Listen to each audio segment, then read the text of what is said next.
Hey guys, Caleb here, and today I'm bringing you a new series, Cable News. I will be talking about VGC news as it happens. Today I'm joined with Kimo. So, I got Angel. Yo. I got Nails, also known as Nick. Hey guys, what's up? And then T-Man Tommy. yo, Alright, what's up guys? So we got a lot of news today. I thought we might as well just start off big. Nails brought a point of using saffroncitypost.com's article summarizing the whole thing to kind of use as like show notes. I'll have the links in the description so you guys can follow along as well. So Nails, you just want to start us off? Okay. So the world's basically there's a lot of information dumped about the CP structure. Masters, we're only going to be talking about Masters Division because seniors aren't people. we're big boys. Yeah. They'll be people eventually. Masters in the US, Canada, and Europe will need 500 CP, 400 CP in APAC and Latin America, and 300 in Africa. It makes it, as it says in the article, it makes it harder for players to qualify because the tournaments give comparable CP to this season. And the bar for America, for example, is 150 CP higher, or about 30%. Yeah, obviously, like we started at 350. People were speculating for us to have like 400 when we thought we had a bar, but it wasn't announced last year. So this is obviously a huge change. But so, what do you guys think about this?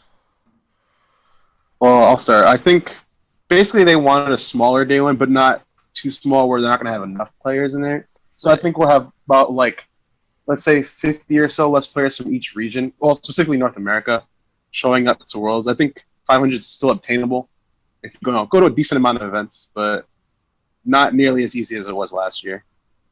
All right, To hit we on- had like total. I think we had like 500 people at Worlds, so you expect maybe like Yeah, but a couple. do you know how hundred? many North Americans they had? We had? I think we had over 100 show up, or around Yeah. at least 100. So Yeah, so I think it'll be like a lot. It'll be a little bit harder for North Americans to get Worlds. I think Europe, it's a lot harder. Mhm. Way harder for Europe. I think if you're European, you're probably not very happy about this, but everywhere else, it's just slightly harder. okay. Yeah, APAC and US, certain region, the US is still probably fine. APAC is fine. I don't know anything about the South African circuit or South American circuits. Canada also really got screwed over because they don't have access to. Yeah. But for the US and APAC, they should be fine. Or Australia should be fine. Right. So obviously, I think it looks pretty good in general. Mhm. Sorry. I just personally think the bar is a little high. Like 450 is just a number that sits well with me, but I think 500 is like a fine number. You'll still have plenty of people that like by the end of Continentals will have qualified for Worlds. Yeah. Obviously, we've known about the change for the Continentals replacing our Nationals. I refuse to refer to them as cons. So Yeah, I don't really like that either. I like the There's no good international short- championship name. Like, Yeah. it's There's no not good as short-term name for this. There's just nothing. Yeah, like Nationals just sounded so nice. Now we have nothing. For I'm it. still going Yeah. to refer to it as Nats.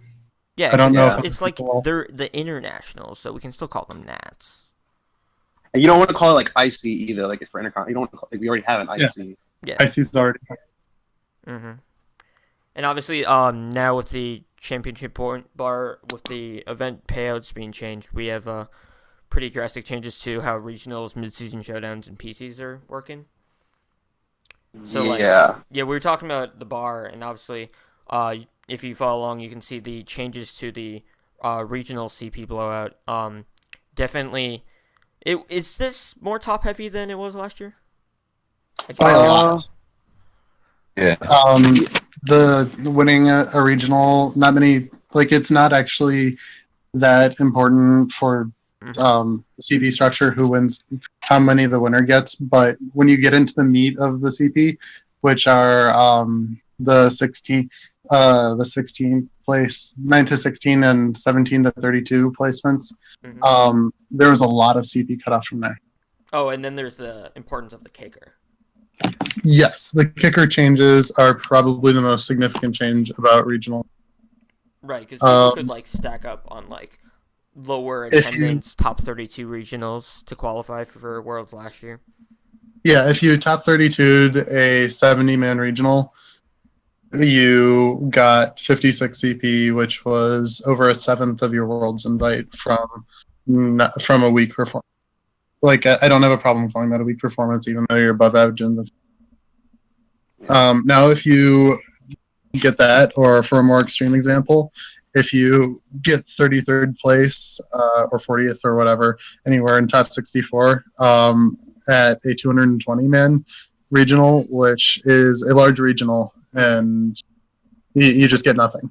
So it pushes people to perform very well at regionals, or you get nothing. Right, or even go to more, as we also have the best finish limit change, separated from mid-season showdowns this time, into a best finish limit of 4. What do you guys think of this? Not big on it. Yeah, this is my biggest issue. Mostly because of me living in the Northeast and our regional tournament distribution, with us being stripped of our New England regional. It's going to be definitely difficult for me. Yeah. NorCal only has we only had one mid-season last year, and I didn't even play in it. Like the idea, I think our whole state had 3, so I could literally like go around California and not get the BFL. Right. Well, I mean, it's hard because they want people like branching out. They want people going to more events. Obviously, they're kind of forcing larger travel. Like, I could get away by only going to like regionals in my area. Like, for the Northeast, we had the big 3. We had Virginia, Philly, and then New England. But now those don't exist in the same form, and they're expecting us to compete with other people who might be able to hit that best finish limit of 4. I think it kind of goes. I think it kind of goes hand in hand with the 500 CP bar now, though. Since you look at the kickers worked out, and you actually have to have people that are going to be going to these regions and filling up their best finish limits. Whereas like last year, you kind of have people that could like just go to like the 3 closest regionals and have like mediocre finishes and still get a Worlds invite based off of like PCs and how MSS has worked out as well. Right. Where this year, like even if you're gonna like go and fill up your BFL, you still have to go to 4 and get at least semi-decent finishes just based off of how the kickers work this year. It also forces you to attend 4 mid-season showdowns and have solid placement. Oh right, yeah. They, like I said, they separated that, and the finish limit for mid-season showdowns is separate now. And also because they're separate, they've actually the CP is less for those events as well. Yeah, it's sort of like a nerf and a buff to the importance of mid-season showdowns, because for players going for day 1 last year, you could just go to mid-season showdowns, and there were definitely people who didn't count mid-season showdown or count any regions and their CP and qualified for Worlds in North America. Now, even if you win 4 mid-season showdowns, you got 40%. You can't get a Worlds invite off of that, compared to last year, where winning 3 mid-season showdowns was almost 3/4 of your 5 point. It was 5 points short of your Worlds invite. Right, which plenty of people abused to get us the obscene amount of US invites that we did get. Many others did as well, and it was the MSSs last year were a broken system. They're less important this year, but in terms of breaking ties between regionals finishes, an extra 200 points, you're basically forced to attend a bunch of MSS if you want to for a date. Well, not forced. You can also go to national. Right. But MSSs are very important, and because of the best finish line being so high, they'll be attended. Mm-hmm. They're not very skippable. Yeah, I don't like that at all. One of the biggest reasons I'm very against this change is because the initial idea of the mid-season showdown, I liked it a lot. I used to be in the position where, like, I'm still pretty poor, but I used to be even more poor, right? So, like, any local event, that was like a godsend to me. And, like, that, I thought that was what the mid-season should be for, like, helping out your local scene, help them develop, help players who can't travel. So, like, even though they dropped the ball with mid-seasons last year, like, the idea was still there with correct implementation. Mm-hmm. But, like, with this change, you are encouraging people to travel out to other mid-seasons and take points away from local scenes. We also don't know the availability of them at all, since we only have regional dates announced in locations, which we'll also touch upon briefly. But you were saying, like, you had kind of issues with the mid-season, like, distribution with only, although you could go around California having 3, but we don't know when or where these mid-season events are going to be. So them coming out of the blue, like, oh, we have a mid-season in 2 weeks, that could be an issue for those people who need the CP because of positions in which they can't get to all regionals to compete with everyone else. Right. So, did anyone else go to any mid-seasons last year? Because I know plenty of people skipped them. I went to 0. I went to didn't have any on my BFL by the end of the year. Right, and then there are players like... How many did you have on your BFL, Nails? I only had... I mean, I would have had 2, but my car broke down on the way to 1, so I only had 1. But my regionals finishes were mediocre by themselves, so it was just a bunch of top 32 regional. I was in the same case where my 2 best regionals, best finish limits were mid-season events, in which one of them was a joke, and like I had a team sheet error, and it's costed me my top 8 match because I got a game loss and I had to play with 1 less mon. All my faults. I was like completely fine with it, but that was my second highest on my best finish limit for regionals. So take with that what you may. Yeah, MSSs were a joke last year. How they were very overrated. And now, like, I think MSSs would be fine if the best finish limit were not 4. If the best finish limit were like 2. Yeah, that's the same issue with regionals. Like, the best finish limit of 4 when in most areas in the U.S. they can barely get to 1 or 2 of them. And I get that they're trying to pump attendance, but at a certain point, it's just maybe it's a disparity between how seriously they expect people that are trying to play at Worlds are supposed to take the game and how seriously people want to take the game. Because a lot of players don't really want to be forced to play tournaments every weekend or to qualify for one. Well, I think the best finish limit isn't that gonna matter for that, honestly. Because if you look at it, the best finish limit only matters if you're chasing a day 2 invite. Because if you're just going for day 1, you just need to get as many points as you can. And if you need it less than 4 regionals or mid-season joints to do it, good on you. But if you're fighting for day 2, yeah, it'll probably matter. But at that point, it's probably going to ride more nationals. Right. To determine what your day 2 standing would be. And then we can talk about, did they lower the Nats? Or the Continental or Internationals or whatever we want to call them, CP from... We're calling it Nats. Okay, cool. Yeah, they lowered. For the most part, they lowered it. Yes. Okay. Yeah, they lowered the CP from Nats, but the biggest change to Nats, similar to MSS's, was they increased the best finish. Wait, I just realized if I'm looking at it correctly, if you go to nothing and you get top 8 at a Continental, you aren't even close. Yeah, if you get you aren't even halfway there. Yeah. Okay, that. So yeah, so basically they want you to play somewhere this season. And I think that like if your goal is Pokemon, like if you're at KPCI and you're like, okay, we want people to play on the circuit.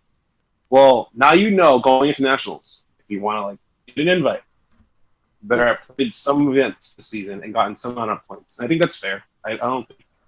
Well, It's a okay. big deal. There's also the stance where if you're at top 8 at Continental, you still need like to have gone to a lot of events, even to just qualify. Like Well, let's say how much is top 8 at Continental? top 8 at a Continental is, if I'm looking correctly, is 240. Okay, so it's almost half your invite, and you can go to like a decent amount of events, or even just like win one regional and get like top cut at them mid-season showdown. That's 2 events. Right, but you're doing well at all of them. So I That's guess just 2, but that's just 2. That's just 2. Yeah. right. If you're expecting to get your Worlds invite based off of 3 events, you should expect to have to do extremely well at the 3 events you do attend, and one of them has to be a Continental, though. Yeah. Mm-hmm. I think Well, that's fair. I think that's what I liked about Nats this past year, how much CP really was in that event. Because that's where you got the... definitely disagree. Yep. I'm not a fan of that either. I think I think if you want to get a Worlds invite, you should have played the season. Okay. Well, hopefully I'm kind of with you, 17 Caleb. is a format you can enjoy playing for most people. I mean, as far as Nats goes, I do like the big, like, almost grand event at the end of the year. It feels like that's not really. It feels like these tournaments don't have that same like influence or stature. They feel, especially with the best of finish limit, it feels like a smaller event that you pay to go to that really like clinches up your invite, but you have to like go to more if you want to be competitive enough to get a day 2. Mm-hmm. Yeah, like not just for the getting the invite, like you said, getting the day 2 is why I thought the amount of CP that last Nats had prevented that. Like there's certain players like Jive Time and obviously Metabu came in and he wasn't, even if he won nationals, he wasn't getting day 2, but top 8 was at least guaranteed day 1.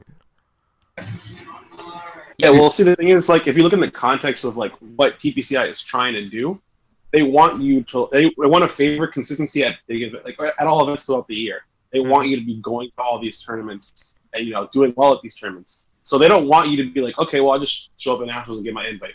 They want you to show up, so they're giving you a reason to show up at like these regionals, region showdowns, PCs. They don't want the whole, well, yeah, I'm just gonna show up to nationals, get top 8, get my invite, and we're set.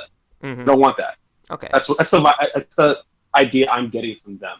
They don't want. I agree with that. Yeah, it makes sense, but the issue comes with the best finish limits they're implementing. The fact that we haven't even talked about PCCP, but like it's kind of like almost a joke, I feel.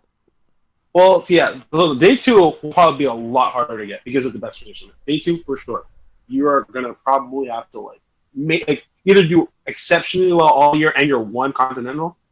Or go to multiple continentals. And yeah, that'll probably be pretty difficult. Even to just get your invite in the first place, you're spending so much money throughout the season.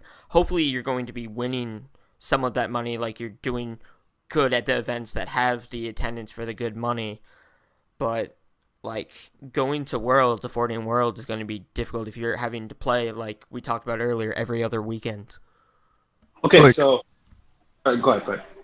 So, like, looking at the day 2, though, because we're talking about, like, rewarding consistency in this form, I'm a big fan of how the Continentals kind of play out with the BFLs.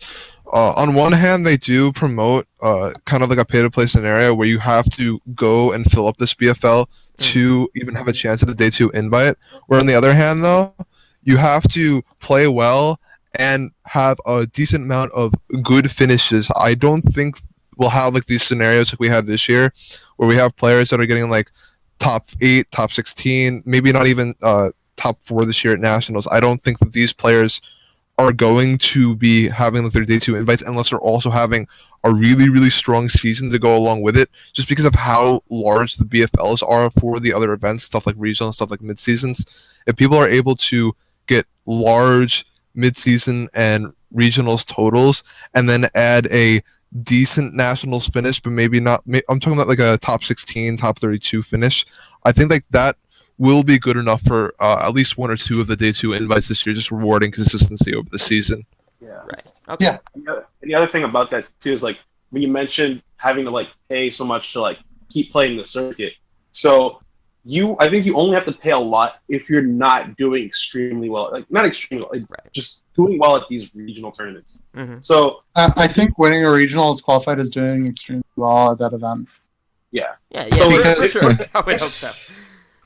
Yeah. So like, first of all, if you're getting like top 8 at a regional, you're making your money. You're making money. You're getting a good amount of money just for getting top 8. But the problem for players when they're spending money is when they're not in the top 8, they're just getting consistently like lower places, like top 16, top 32 at these regionals. If you're in that type bracket of players where you're not like at the top of regionals placings, then yeah, you're probably going to be spending more. I think that's pretty fair of asking players to getting a Worlds invite. If you're not doing well at regionals, you probably have to go to more events to get these points you need. Right. Whereas if you're getting top 4, first place at all these regionals, that's less events you'll have to go to just to qualify. Mm-hmm.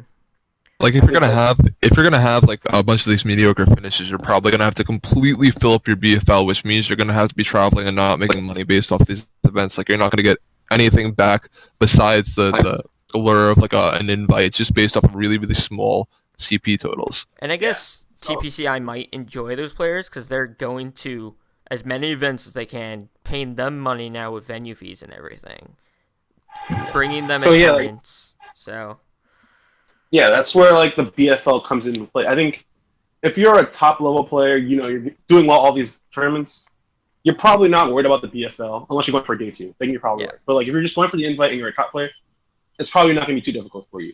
But if you're like one of the mid to low level players who are just not doing exceptionally well at regionals, you're probably going to have to dish out a couple more dollars to like go to these regionals. And hey, if you top 8 one of them, you've made some of that money back, and that's a fair trade to me. Right. So we're talking about regionals a lot, and obviously they're way bigger than they have been since like maybe 2012 now, 2013, back when like finalists got flights to nationals.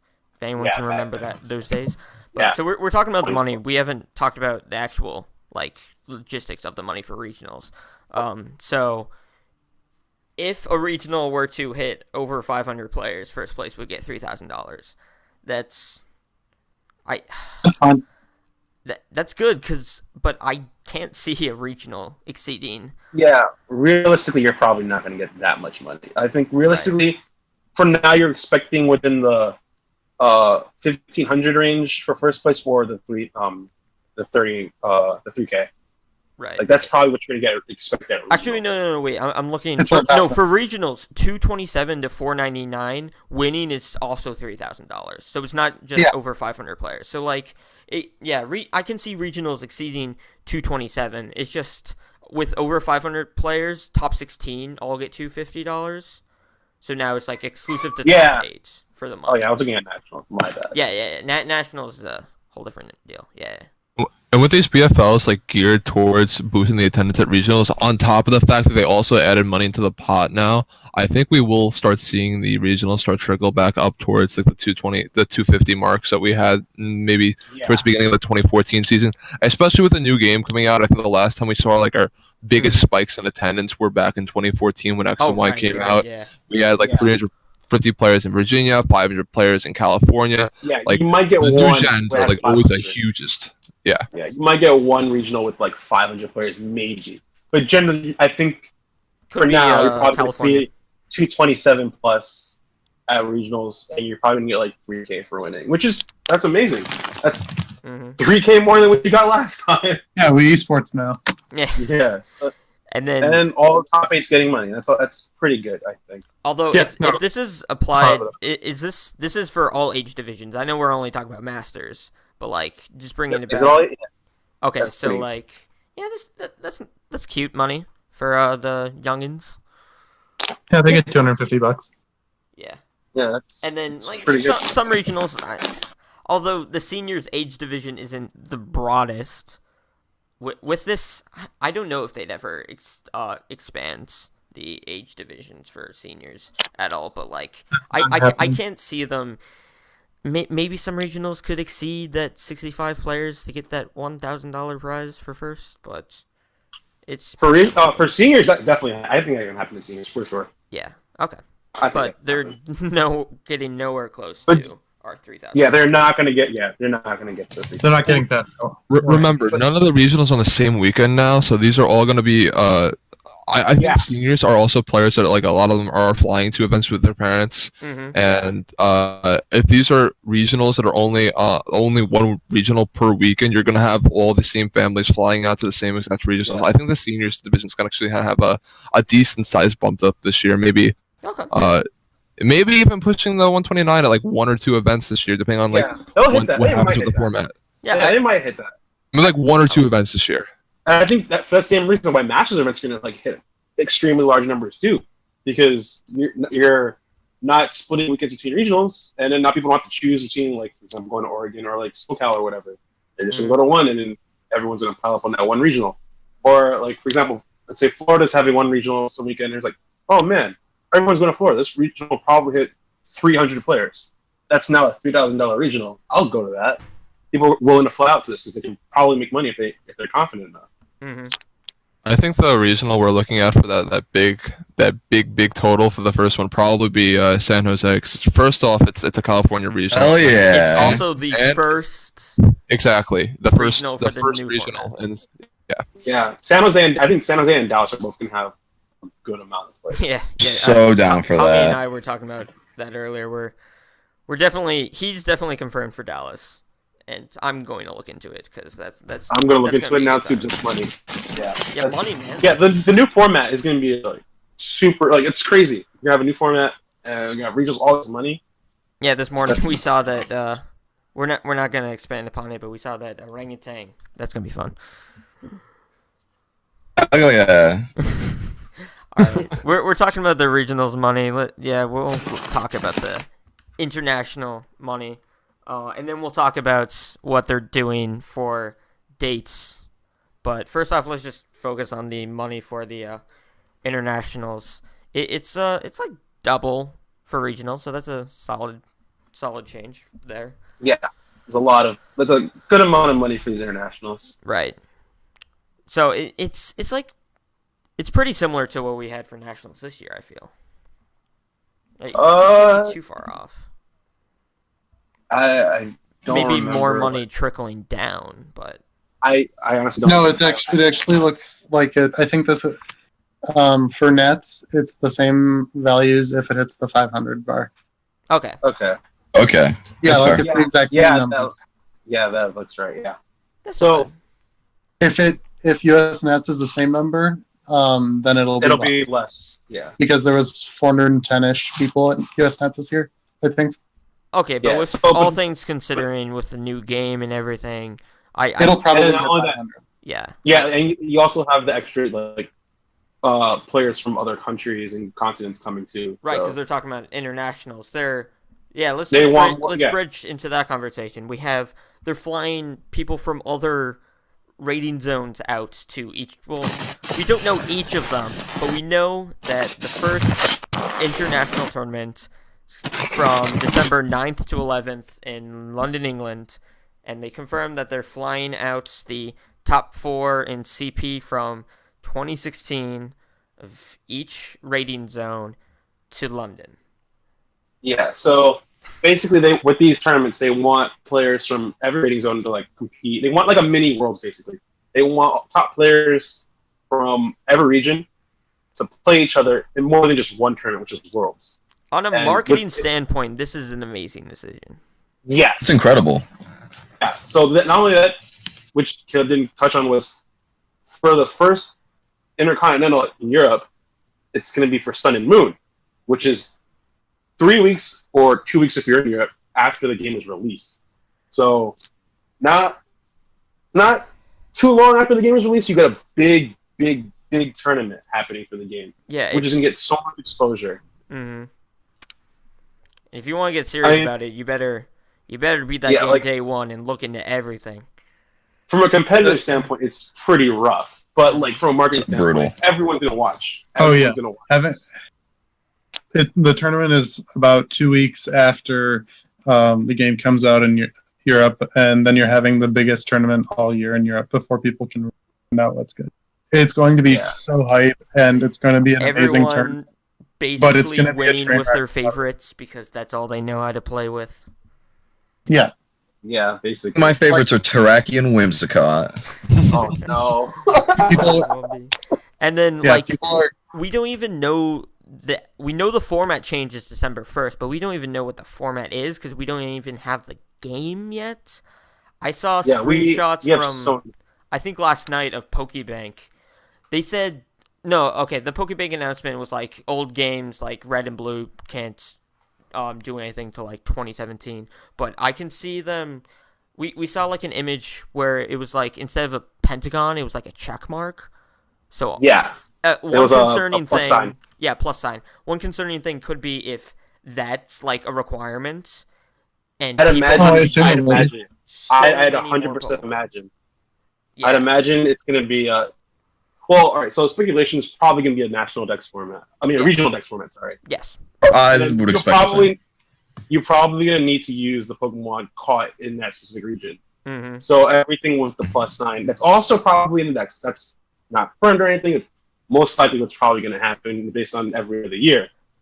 Mm-hmm. Now, what's interesting about that is because of how the check mark would the plus sign would probably work, is we have Alolan Pokemon forms. So Pokemon like Ninetales, Marowak, Exeggutor, all this, you probably won't be able to use the older forms in this format. Since, Right. They won't be native. I think that's like the most interesting thing coming out of like the whole plus thing out of Pokebank and whatever. I Probably think won't be able to use it. to play off your most interesting thing, I think the most problematic thing could be the fact that specifically the Europeans, they have 2 weeks to beat the game, figure out what's good, test teams, and get the team in game. Yeah, also the Brutal. big one, there's no Pokebank until January. Like we won't have Pokebank. Yeah, no, even with Pokebank, like, right. Even with Pokebank, it'd be kind of difficult, but it's just going to be a sprint for those 2 weeks to get everything just unlocked, let alone, Metagame discovery. It's going to be wild. I'm like actually your kind of bottle excited caps. for it. Like, I'm not even going It sounds to the super fun to watch. It's going to be a crazy event. Well, That might be the most fun that I've had watching a Pokemon tournament. Just like how wild and wet it is, just going at it in Sun Moon. And I fully expect to. I expect there to be a decent amount of non-EV train, or I mean, there's definitely going to be. There's definitely going to be non-flawless, unless the bottle caps thing is really easy to do. If that is easy to do, then it'll probably go over reasonably well. If it's difficult to get flawless mons, then it's going to be the Wild West. Yeah, Well, I think the best part about it too.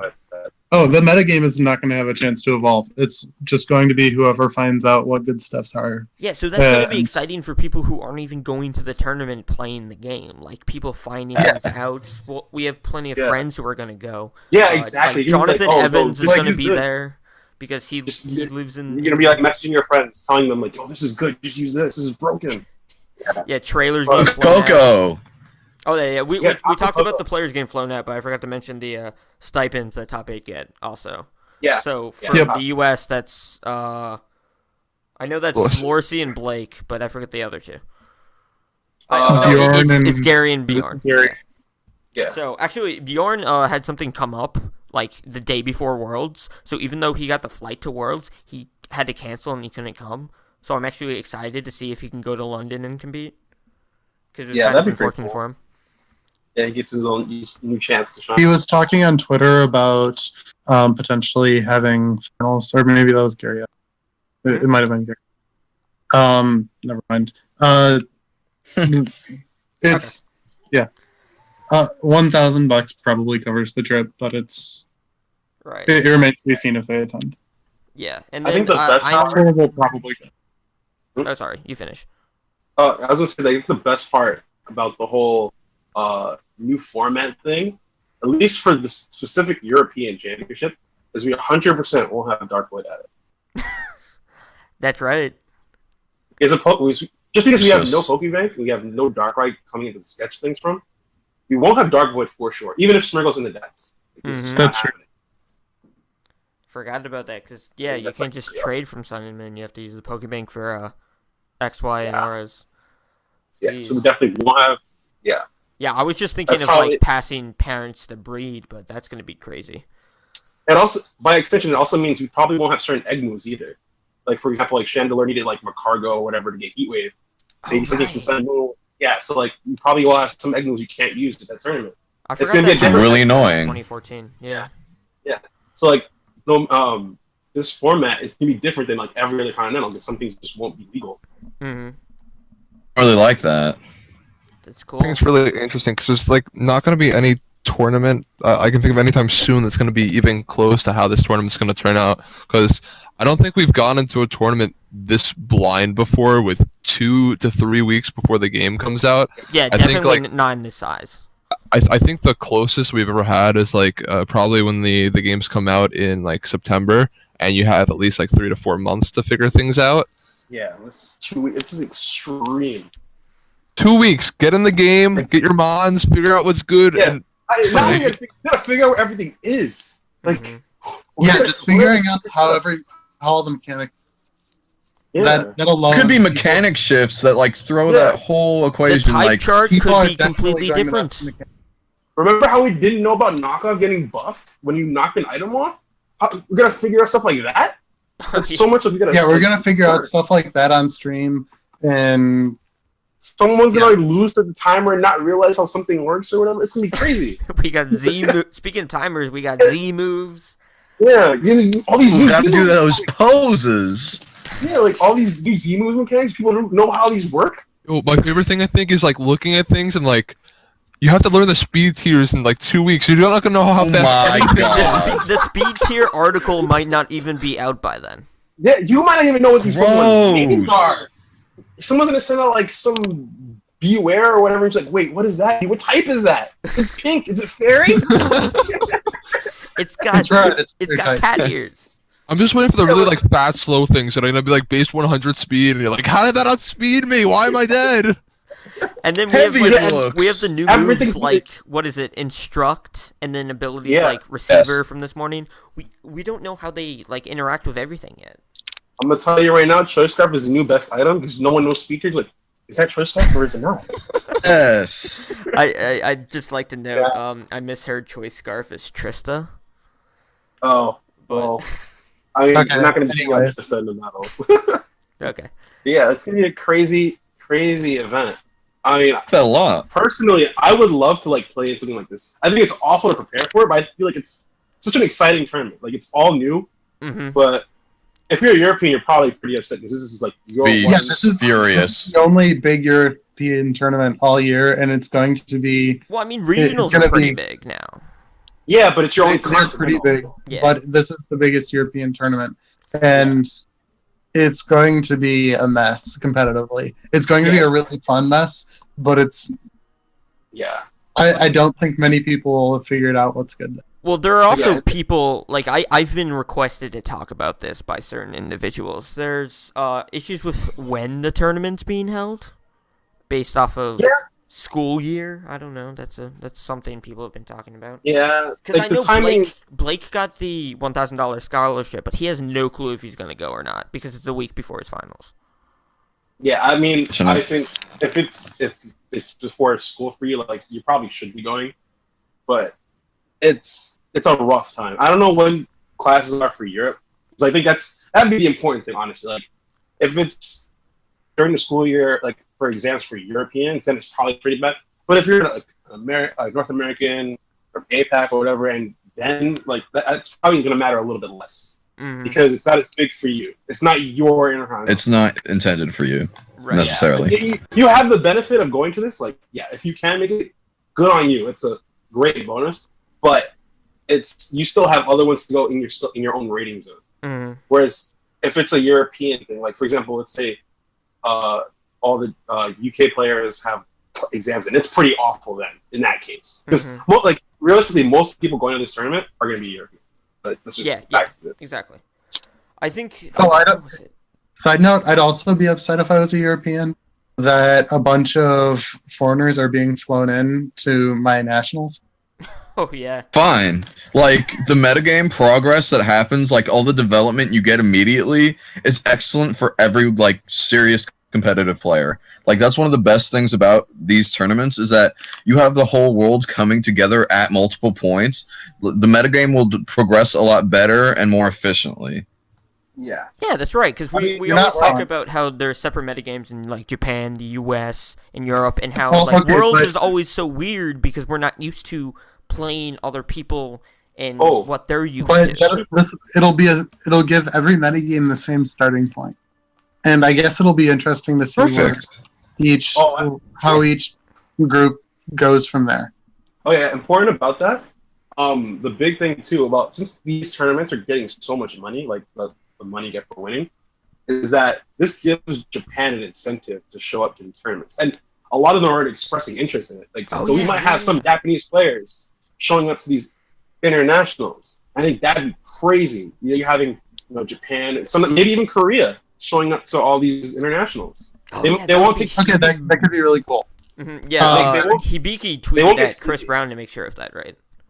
Yeah, like That's what- all right, so yeah, Yeah. they're not sure, but basically, if you have a pop ID and a Puma Trainer Club account, you can win the money. Because all you do is be able to contact you, and if you have a Trainer Yeah. Club account, they can contact you. And to play in this tournament yourself, you need to have a pop ID, so you would have like six. Yeah, seeing, Perfect. for example, seeing Japanese invade Australian Nats would be cool. Yeah, for sure. To invade Australia. Yeah, just Yeah, like, just yeah, politically. And the best thing too is like, if, for example, let's say they all like win something, they're just taking points. That's not going anywhere. That's just 500 points just That's right. disappearing from the circuit. I love it. Like I think one thing- yeah. I think one thing we're kind of overlooking though, like as like great and silly and amazing this tournament's gonna be, the one thing I'm kind of like I'd be upset about if I'm a European player is this is my essentially my nationals, and it's happening right in the beginning of the format when we have no developed metagame. So this is a large chunk of points. I'm specifically talking about players that are going to be trying to obtain a day 2 invite, because if you're going for a day 1 invite, fine, you'll have plenty of regionals, plenty of MSS to get your invite totals, and you get your day 1 invite if you want it. But this is your big event, the one that normally decides like who in Europe gets to go to day 2 at Worlds. It's the national level tournaments, and based on how unpredictable this event could be, it could either lead to just the nationals points either like canceling out, or people having to like travel out of country, depending on who exactly hits their groove right in the beginning of the format, who figures out something early. Like that could completely change how the day 2 structure works in Europe. Yeah, I mean, I So, think Europe in general is just really. I have a point on that. I'm gonna say that it actually it flips it the other way. The nationals, your placement at nationals is a big unknown in how you're going to do, and if you bomb at Nats, then you don't really have a shot at a day 2. And if that's all that you were playing for, you can take the rest of the season off. Just not spend resources on competing in a season that you don't really have a shot at. Right, I've playing. actually seen European players talk about that. Yeah. Yes. So I think that too is like, so let's say for the other Intercontinental Championships, I feel like they'll still invite players to go to these tournaments, like fly players out. And I'd imagine the criteria for flying players up to the next Intercontinental tournament is be in the top X of your rating zone again, but currently. So I think the Europeans who will do well in the first, like in their own continental championship, will probably get flown up to the next one. For example, it'll be in like Latin America. So let's say, for example, Villa does well in the first intercontinental in the continental championship, be flown up to the next one, and because he has that advantage, he'll have that over all the other Europeans. It'll keep snowballing, where all the top players who got invited keep getting more points, and they'll just easily steal like day 2 invites, whereas keep the other ones away from it. I think that'll probably be the biggest issue with that. And then all the other slots will be determined by how many regionals and stuff. Right, like not only that, we had not just for their circuit. You were talking before we started about how the people we don't know. So how they're inviting people to this continental? If they're inviting the top players in the rating zones to the continuous as we go on the next continentals, we don't know if they're going to go like the current top of the rating system. Yeah, is I going imagine to, they would. Yeah, if they did that, then it's going to be the people who It's went to gonna the first continental and were invited did well. Oh, so they're continuing. Yeah, you were talking about Snowball, how they're continuing to get flown out to these events. Yeah. That Yeah. could be very And then- problematic. And it's also the other problem with the timing is too is that it's so soon. A lot of these European players can't even plan to get to these events. It's in 2 months. Oh, just a competitive thing. The Americans get Oh my god, it's alright! the Americans get the game 5 days before the Europeans, and that in itself is actually a really big competitive advantage for the Americans. Yeah. When you're dealing of a time scale, like the Europeans have 14 days to figure out the game, and the Americans have almost an extra week. The game comes out in November 18th for Americans, and November 23rd for Europeans. And when the tournament is on December 9th, just an extra 5 days to learn the game is very, very significant. Yeah, that was just it's such a huge disadvantage for Europe in general. Europe, You just shut up. yeah. If you're European, you're probably you're probably really upset about all these news. The circuits, your continentals, probably gonna be like the worst thing for you. And I think the other thing too about Europe is their CP bar is a lot higher. Oh yeah, 500 for Europe is actually pretty hard to hit. Especially considering when your continental is the first one. Right. yeah, considering One of the that, well, if Europe does end up getting more regionals, then it'll be easier to hit the European regionals. How many Dude, of those do we have confirmed so far? Because we have Not I don't think in the Maybe like description of this we have the list of the U.S. the 16 regionals we have confirmed for the U.S. which I talked. We won't go into detail of that. I've complained enough. one and a German, I think. For sure. But so we have what, Germany? I think we have a German one. I think we have a UK one. I think there was one But that the was UK confirmed. one's the continental. No, they have a. No, there's one a month before that in November Oh, right. Yeah, there's Okay. in Liverpool, I think. Yeah. Yeah, I do remember. 2016 regional. Yeah, it's a 2016.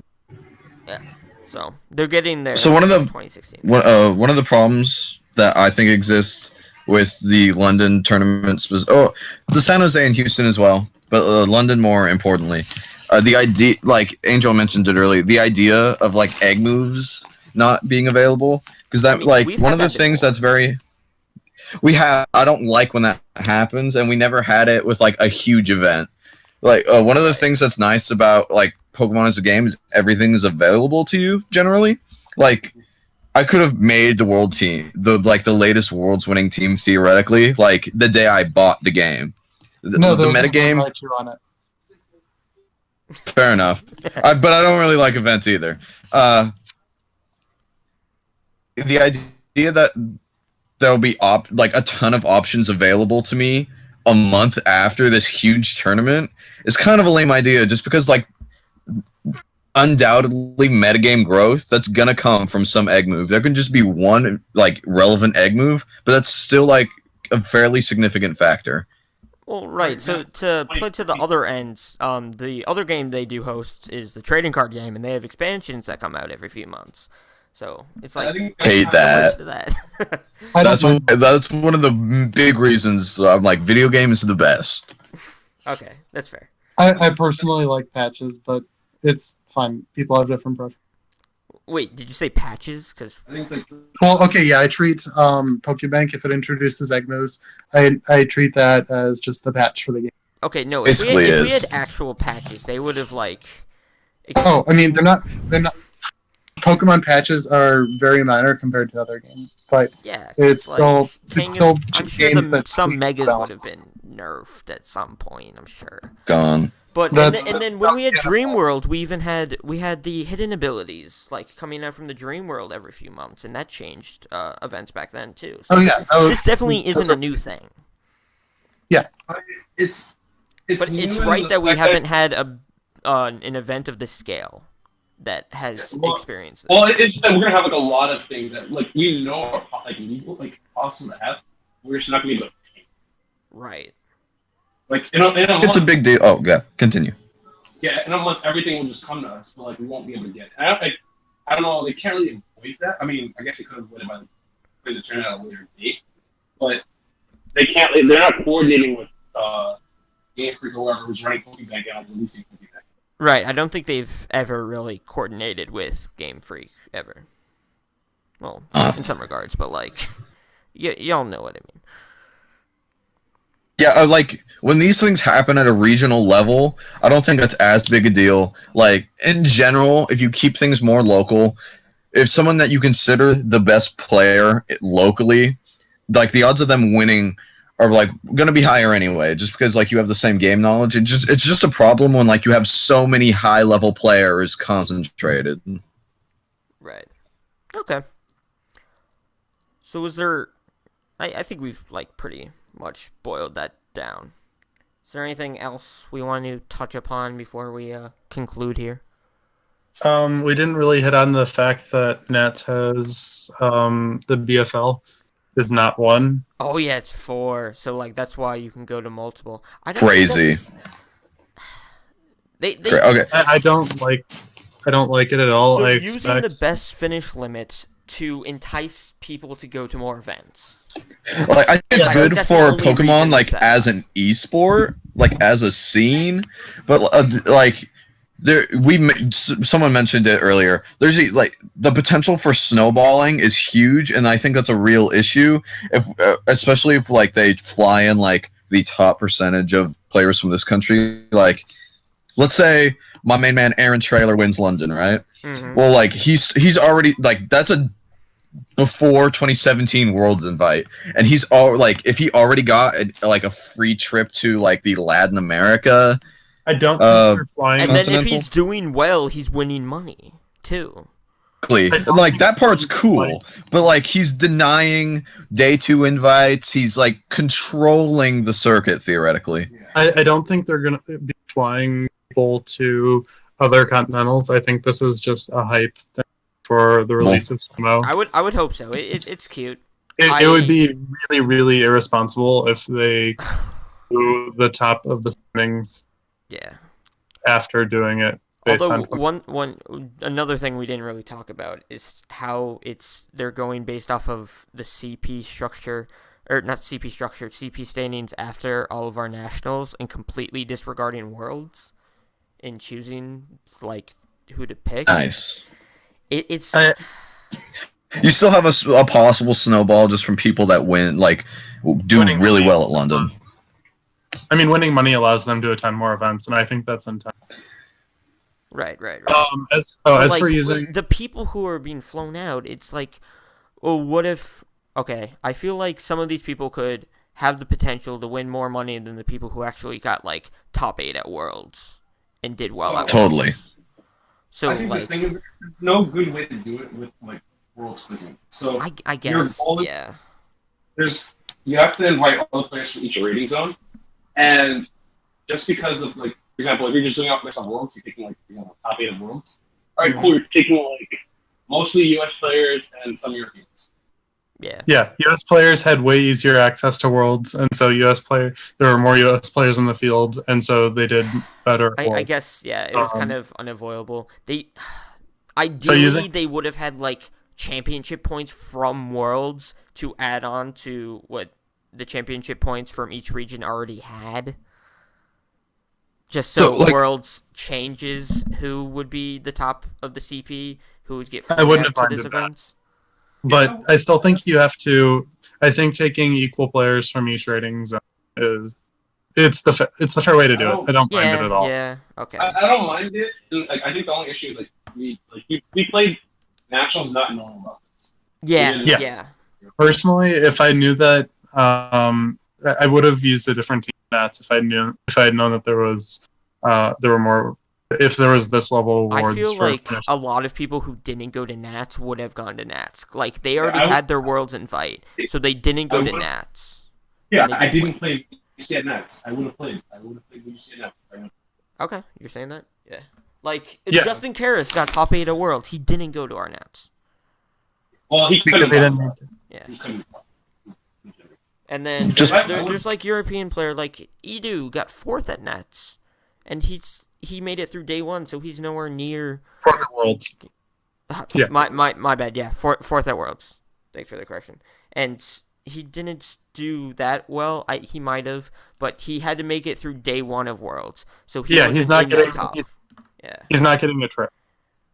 Yeah. So this might make top 4 Worlds. Okay, it's problematic. He got his prize money from Worlds, and it's next year's one. Right. I guess there's no way to avoid this if they want to invite people. Again, I think it's the fairest way that they could have marketing done it. strategy. The balance is a little odd for me. Like, if I have 500 CP, I might not like. I feel like there's even less motivation to go for a day 2 invite because of the high best of finish on continentals or nats or whatever we want to call them. Mm-hmm. Just like if I have 500 CP and I know like someone has the potential to get 2,500 CP, I'm just gonna like put my hands in my pockets, keep my money, and wait for Worlds to come around. And then use your money for Worlds. Yeah. We're in an interesting balance where like they want more events and more consistency, but we get to this point where there's so much that if you have enough money, you can crush the CP count. Okay. Yeah. Right. Kit thing. It's probably not super sustainable unless you're extremely wealthy and money is an object. And if you're in that situation, you can buy a World's Day 2 invite, but yeah, well, you also like perform exceptionally well all the time. Right. Not only does the winning, and I think if you do, like, for example, if you're winning all these continentals, wow, my God, you can have the day 2 invite. That's amazing. You won like 200. Yeah. Nationals, like the balance, unless you're performing really well at the continentals or nationals, whatever, you're not breaking the circuit. It's there, but realistically, the only issue is the first one where the players who are getting flown out, they mostly top 4'd or top 8'd nationals, and if they are top 64ing the UK Continentals, then they're getting a free half a regional just for being there because they're good players and we're considering them capable of doing it. And so that's the only, it's just bad from a competitive balance standpoint, but they're throwing out a little bit of competitive balance for hype, which I guess I'm okay. Like we already knew that this year, as we saw with the CP layout for the nationals, they definitely fixed the CP of how the national CP is distributed. But now we're going back to a 2016 format where the national CP was definitely still not really where it should have been and overrepresented in some areas of the CP distribution. So a second time that we didn't know about, and they're getting like an extra complete trip to the UK based off of a kind of like a broken Nats CP payout system. And like as much as we can complain about that, I think Angel kind of hit it on the head perfectly. That like if we don't do it that way, though, how would we do it? And at least like kind of the Nats CP is in a good place for the future. So I think we like at this point you just take it for what it is and take it for a good event and know that we're kind of in better hands going forward. Right, that's fair. Yeah, we would have had to change something like 3 months ago.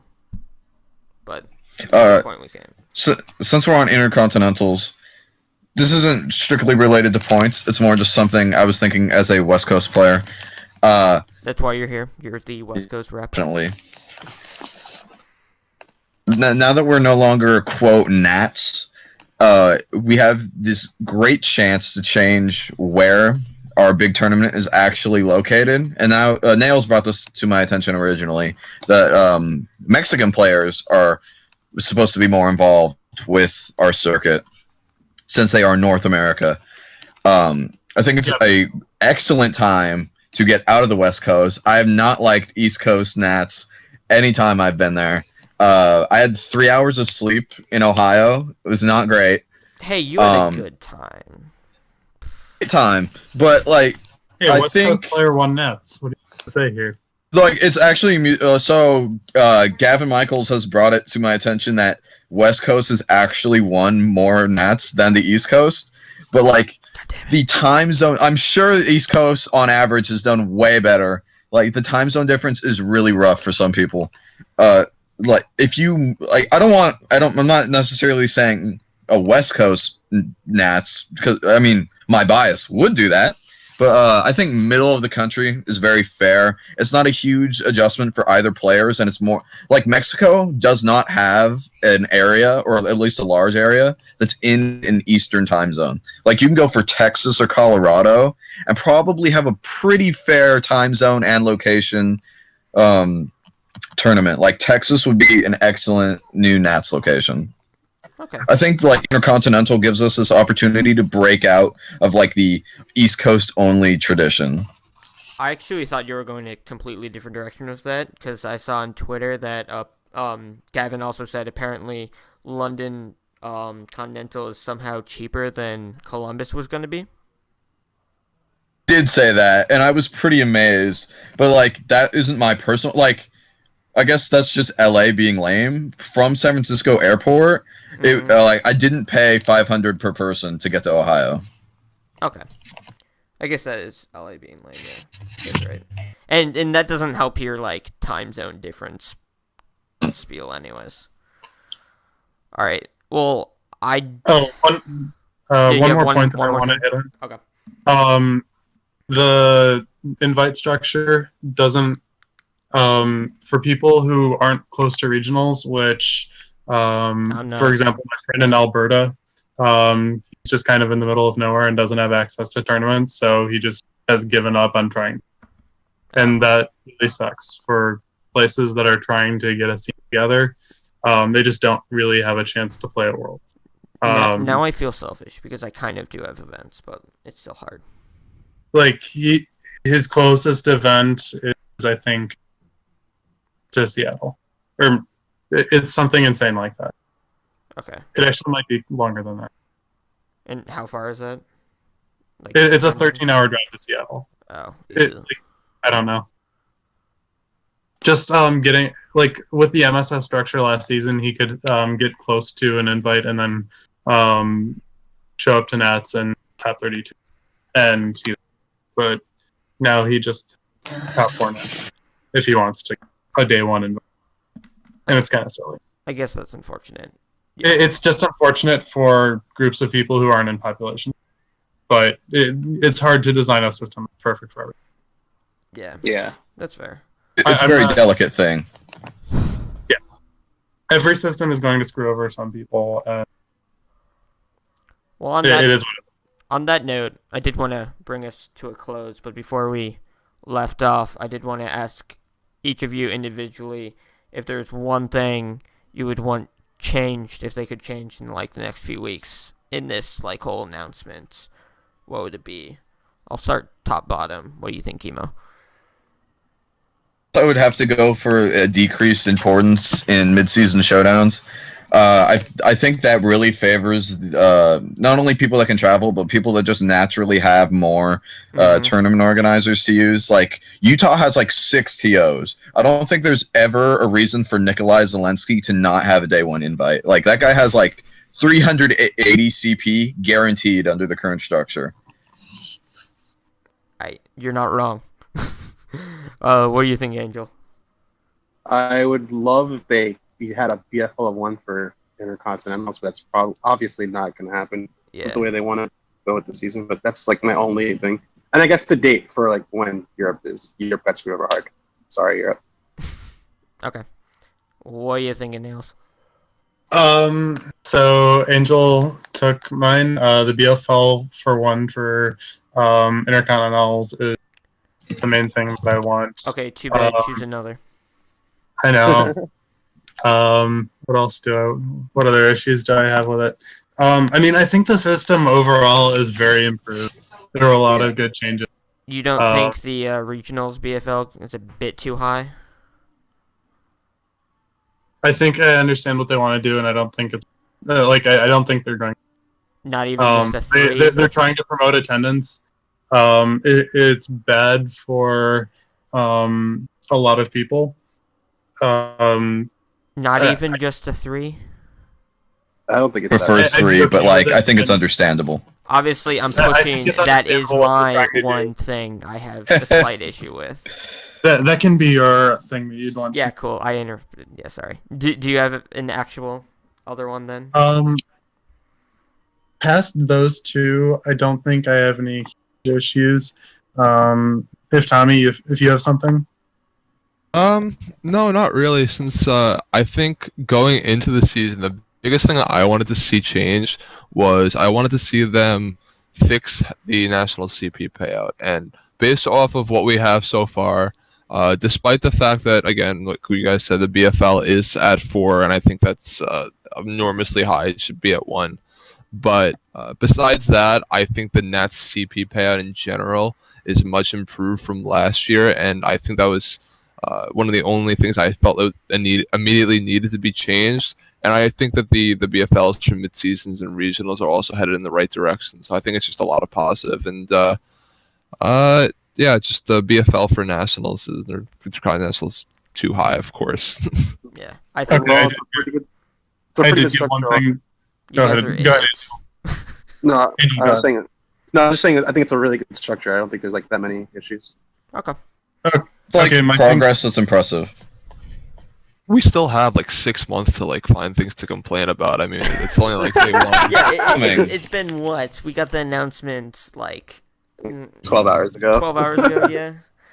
I just wanted to record this now because we're getting this off the top of our head. I'm sure there's a lot of information, but like the 5 of us, I noticed like we all had opinions. We looked into it as much as we could. Cause I just noticed. Well, no, a lot of people were complaining right away on Twitter. I'm like, are you even reading all of it at once, taking it all in? Well, to be fair about that, I wasn't huge on it at first because they accidentally kept last year's CP bar. Oh yeah, that was kind of hysterical. The change to 500 was pretty big for me. I love that. Yeah, Nails has something to. Okay, so my thing that I want to change, or not exactly change, but just MSS distribution from last year is there should be less mid-season showdowns. They were given out like candy last year, and I guess the CP bar is balanced around everybody going to a bunch of MSSs, but considering people are already expected to go to a bunch of regionals, expecting them to go to a bunch of mid-season showdowns as well is, again, I just think it's demanding too much of people for a day 1 invite. And mid-season showdowns are too important. So I guess it goes hand in hand with the BFL. But right. We didn't even talk about this. We talked about it for like a minute, but before we finish, PCs, do we need to go to them? That. Let me just run through it real quick. No. I meant like, do we go? We talked about it plenty. Do we? You need to go to them to play. Yeah, like best finish limit 2 per series or whatever. Max CP you can get 40 season, max 120. Are they actually important? You go to them just for points. I think it's good to help build your local scene. I enjoy going to NorCal's PCs. Big shout out to Gary and Cassie, our local TOs. Yo, I love have a fun time doing them. I have a good time playing them. I like helping develop the local scene. And like points are points. You should get them when possible. Yeah, like if you have PCs in your area, you should probably hit them up. Like it's completely not. agreed. Yeah, like the points never hurt. Yeah, exactly, the point can never hurt. And if you're like one of those players, just like, oh man, I don't want to go to all these regionals. Well, show it to all your PCs and get as many points as you can from your PCs. That buffers how many points you need to do it. Get regionals, nationals, or whatever. You just get them. Right, I like the importance of the local scene now. Like, there are people going out of their way to go to Premier Challenges, but no, that's never how it should have been. It's I don't think you need to go out of your way for them. Mm-hmm. The seasonal change for PCs is a really nice thing because it means that people like me can't go to a bunch of PCs in the old format and win 4 out of their 6 PC cap in the 2015 format for this year. Oh yeah, there are too many people who got their world invite off of that last year. Yeah. So that it's a nice thing for PC attendance. It forces you to go. It just spreads attendance out. Yeah. Changes are pretty cool. I think one a month, in addition to like the 2-season cut, is kind of odd. But like I think it's just TPCI trying to be safe about them. It'll also promote more people to go to those because they're only once a month, which is excellent. It might be a little bit overkill, but PCs are more worth going to now than they were before, and despite being less important, CPU-wise, just because of the seasonal stuff. The seasonal stuff is a really good change, especially if we're trying to figure out this new format. Yeah, it just follows everything they've been doing with all of the other changes they've been making. Like, I think the big overlying theme of a lot of the changes they made this year were to promote attendance at events, because obviously we were having big attendance problems last year. And I think along with BFLs for regionals and mid-seasons, I think PCs now with the 1 per organizer per month and then with the 2 per season, you're definitely just promoting people going to PCs, promoting attendance like they are with all the other events along the entire circuit. It's not just PCs, so I think it just goes right along with the overall theme of everything so far. Well, with that, I think we can end pretty safely. Like, the big things I got from all of us talking, we made regionals great again. We did that. Yes. PCs, I like them. I do like them. You guys brought up the local points and everything. And they're healthy. They're healthy, yes. Mid-season showdowns, only issue could potentially be distribution. We'll have to keep an eye on that because they announced regionals and stuff. Regionals also have a distribution issue, but sorry, what were you saying? Oh, well, on the topic of regionals, the Northeast got Chef, but that's just the thing that happens. Yeah. People will find solutions. If I have to hang out, wait another season, it's whatever. But Pokemon's all about having a good time, playing a fun game. Sometimes we forget about that, but VGC 17 will be fun. Yeah, so who knows? Might have you guys on here again next time. This was fun. Well, certainly next time we'll be talking about more Sun and Moon stuff, if anything. So, again, thanks for listening. I've been Cable. Anyone else want to sign out with me? Yeah. I'm Angel. See you guys. Cool. Thanks for listening. To hear about Tapu Koko being broken. More like Follow me on Twitter. Yeah, Follow me on Twitter. Twitter's will be in the description as well. Thanks for listening to this pilot episode of Cable VGC News. I'll see y'all next time. Bye-bye.